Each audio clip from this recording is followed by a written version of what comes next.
look at Toronto and you look at their backcourt in Portland, it just makes you come up with this discussion. And these are how we took these numbers. They're raw numbers, and they're taken overall, so don't be stunned if it doesn't come out the way you think. But when you guys look at the best backcourts in the league this year, what stands out to you? Who stands out to you, and why, Isaiah? Well, you know, Harden and Gordon at the top of the list stands out. And the reason why they stand out is because, you know, clearly they're so productive. What also stands out is what's on the bottom of the list in terms of Chris Paul hasn't been added to that. Now, can Chris Paul increase his productivity and be as efficient as Gordon on the offensive side with Harden? I mean, because right now you got something that's really working in terms of Harden and Gordon, and Harden is, you know, getting ready to have one of those fantastic seasons, you know, matching only a guy that you play with, you know, Tiny Archibald. Now, when you insert Chris Paul and you say Chris Paul Harden as a backcourt, is that better than Harden and Gordon in the backcourt? Yeah.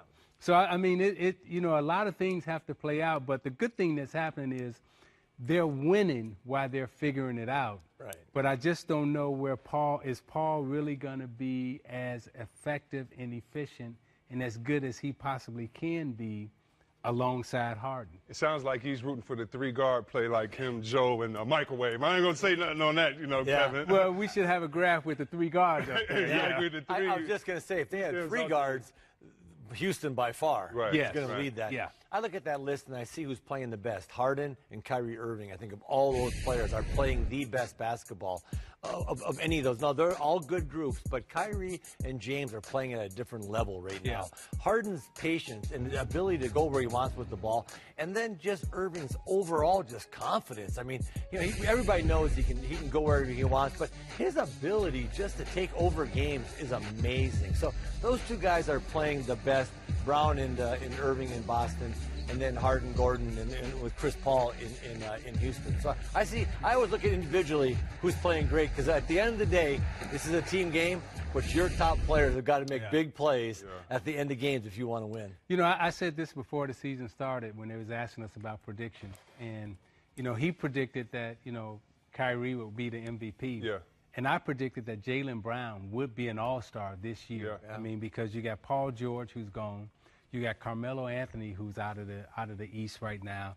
And the young fellas that are stepping up, you know, Jaylen Brown's doing a great job in Boston. Yeah, and when I look at that list, guys, I think about Harden over the last 3 years. You said it, Zeke, with consistency. Maybe no player has had a 3-year run like he has and not won an MVP. And so when I see what he has done, Kyrie has done, and not to negate that second player, because Gordon is really coming with it, but like you say, if you got a consistent one in that top one, it's just fun to watch. And this wait, hold on.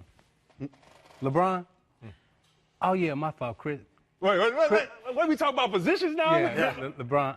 LeBron and anybody else, LeBron said you better put his name in the MVP mid-conversation. Right, so I can do this. I just told him, dog. So LeBron and Shumpert, put them up there. Because whoever LeBron is going to be the second best player. You know, Chris, one real quick thing. You know, now, Wall and Beal, Washington hasn't found themselves yet, and they're going to find themselves when those two start dominating every single night together. But Kevin, haven't they had that?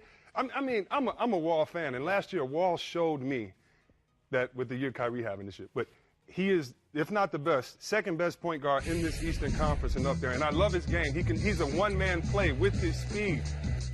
But Washington has never seen for real. They gave up on plays last night. It looks like, you know, they've had excuses of coaches. It's not a leader in the locker room. And of course, I don't know. I'm just saying what it seems like to me, the fan right now that played, that just when your main guy, when one player goes out, you lose by 46? One player?